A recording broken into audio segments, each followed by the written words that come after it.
हुआ कि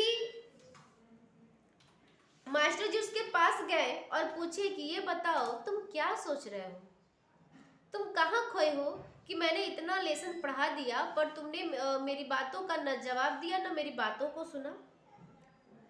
तो अप्पू से जब अचानक से सवाल हुआ तो उसके मुंह से अचानक से निकला कंचे।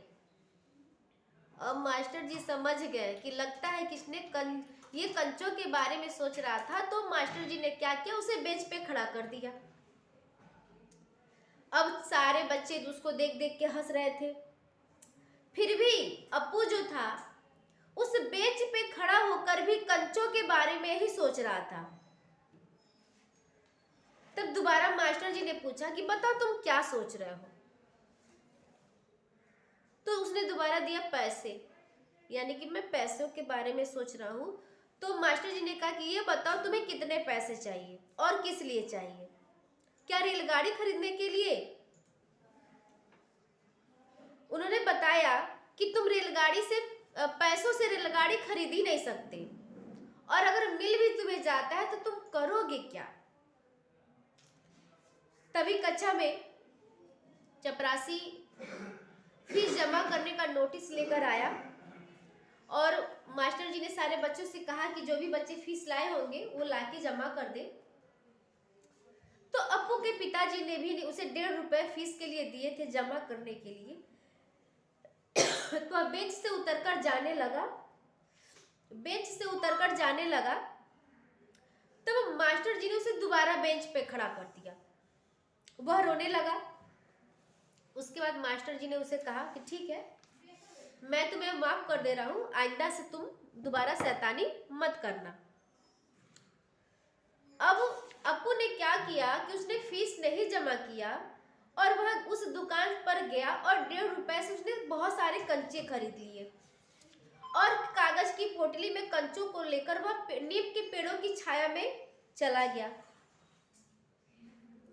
अचानक उसे लगा कि क्या हरे कंचे में हरी लकीर होगी, लाल कंचे में लाल लकीर होगी, सफेद कंचों में सफेद लकीर होगी। तो अब ये सारी बातें उसके दिमाग में जब चलने लगी तो उसने सोचा कि चलो पोटली खोलते हैं और पहले कंचों को देखते हैं। तभी अचानक उसने जब पोटली खोला तो सारे कंचे सड़क पे बिखर गए। तभी एक कार अचानक से रुकी और गुस्से में उसने हॉर्न बजाया। तब अप्पू ने एक कंचा उठाया और ड्राइवर को दिखाया और कहा कि देखो कंचे अच्छे हैं ना। तो ड्राइवर का गुस्सा भी शांत हो गया और वह भी हंसने लगा। अब अप्पू ने क्या किया, अपना बस्ता कापी किताब समेटा और वह घर पहुंचा। उसकी माँ शाम की चाय बनाकर उसकी प्रतीक्षा कर रही थी। तो उसने माँ को अपने सारे कंचे दिखाए। माँ ने इतने ढेर सारे कंचे जब देखा तो हैरान हो गई। तो उसने पूछा, ये बताओ तुमने ये कंचे खरीदे हैं कहाँ से। तो उसने कहा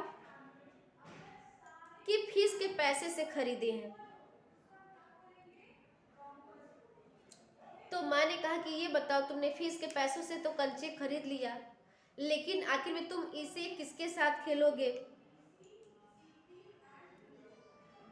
और अब तो तुम्हारी बहन मुन्नी भी नहीं है। इस बात को सुनकर उसकी आंखों में आंसू आ गए। अब अप्पू को लगा कि माँ को कंचे पसंद नहीं आए हैं। तो उसने माँ से पूछा, मम्मी कंचे बुरे हैं ना। माँ ने कहा नहीं, अच्छे हैं। अप्पू और उसकी माँ दोनों हंस पड़े और दोनों लोगों ने एक दूसरे के गालों को चूम लिया। इस तरह कंचे खेलने की जो उसकी इच्छा थी वो पूरी हो गई, खरीदने की इच्छा थी वो भी पूरी हो गई। उसने अपनी मम्मी को सब बातें बता भी दी। इस तरह उसने कंचों को खरीद लिया। ये आपका चैप्टर समाप्त होता है और इस चैप्टर से जितने भी सारे क्वेश्चन आंसर आपके हैं आपको कर लेंगे। अगर आपको दिक्कत होती है करने में तो आप मुझे मैसेज कीजिएगा, मैं आपको उसको सॉल्व करवा दूंगी। ठीक है, आज के लिए केवल इतना ही।